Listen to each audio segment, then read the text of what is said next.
అందరికీ నమస్కారాలు. భారతదేశంలో వివిధ కోర్టులు విధించే శిక్షలు, జైళ్లలో అనుభవిస్తున్న వారు ఏ శిక్షలు అనుభవిస్తున్నారనేది ఈ వీడియోలో తెలుసుకుంటున్నాం మనము. మొత్తం భారతదేశంలో విధించే శిక్షలు 6 రకాలు. సో ఆ 6 రకాల శిక్షలకు ఒక్కొక్క ఉదాహరణ ద్వారా ఈ వీడియోలో నేను మీకు తెలియజేయబోతున్నాను. మొదటి శిక్ష మరణశిక్ష, రెండవ శిక్ష అజీవన కారాగార శిక్ష, మూడవ శిక్ష కారాగార శిక్ష, నాలుగవ శిక్ష ఆస్తి జప్తు, ఐదవ శిక్ష జరిమానా, ఆరవ శిక్ష సామాజిక సేవ. మొదటి శిక్ష మరణశిక్షకు ఉదాహరణ చూద్దాము. సో ఇక్కడ రావణ్ అనే వ్యక్తిని ఒక ఉదాహరణగా తీసుకుందాం. రావణ్ ఇతను అత్యంత క్రూరమైన హత్యకు పాల్పడ్డాడు. సమాజానికి ఇతను ముప్పని భావించి కోర్టు ఇతనికి మరణశిక్ష విధించింది. అంటే క్రూరమైన హత్యకు పాల్పడ్డాడు కాబట్టి రావణ్కి ఇక్కడ మరణశిక్షను కోర్టు విధించింది. రెండవ శిక్ష అజీవన కారాగార శిక్ష.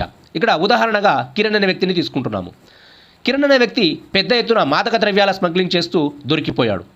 సో కోర్టు ఇతనికి దొరికిన తర్వాత ఇతనికి చివరి శ్వాస వరకు జైలులో ఉండాలని అజీవన కారాగార శిక్షను విధిస్తుంది. ఇది రెండవ శిక్ష. మూడవ శిక్ష కారాగార శిక్ష. ఇక్కడ రహీం అనే వ్యక్తిని ఉదాహరణగా తీసుకుంటున్నాము. రహీం ఒకరి ఇంట్లో దొంగతనం చేశాడు.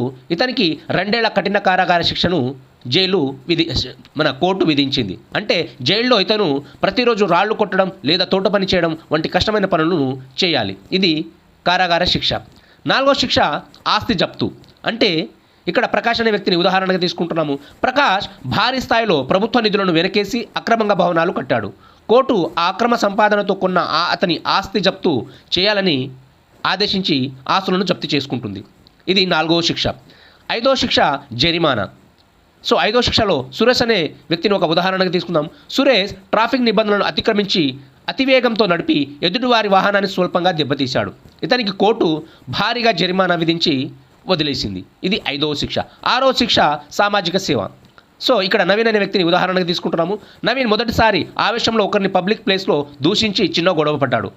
ఇతను నేరస్తులతో కలిస్తే పాడైపోతాడని భావించి కోర్టు కొత్త శిక్ష అయిన అంటే సామాజిక సేవను విధించారు.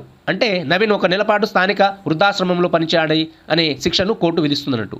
ఇది సామాజిక సేవ లాంటిది. సో ఇక్కడ ఈ 6 ఉదాహరణల ద్వారా మనకు తెలిసేది ఏమిటంటే నేరం యొక్క తీవ్రతను బట్టి శిక్ష మారుతుంది. చిన్న తప్పు చేసిన నవీన్కి ఇక్కడ సామాజిక సేవ నుండి ఘోరమైన నేరం చేసిన రావణ్కి మరణశిక్ష వరకు చట్టం అందరికీ తగిన శిక్షను భారతీయ న్యాయ సంహితలోని సెక్షన్ 4 ద్వారా విధిస్తుందండి. Thank you so much. Like, share, subscribe.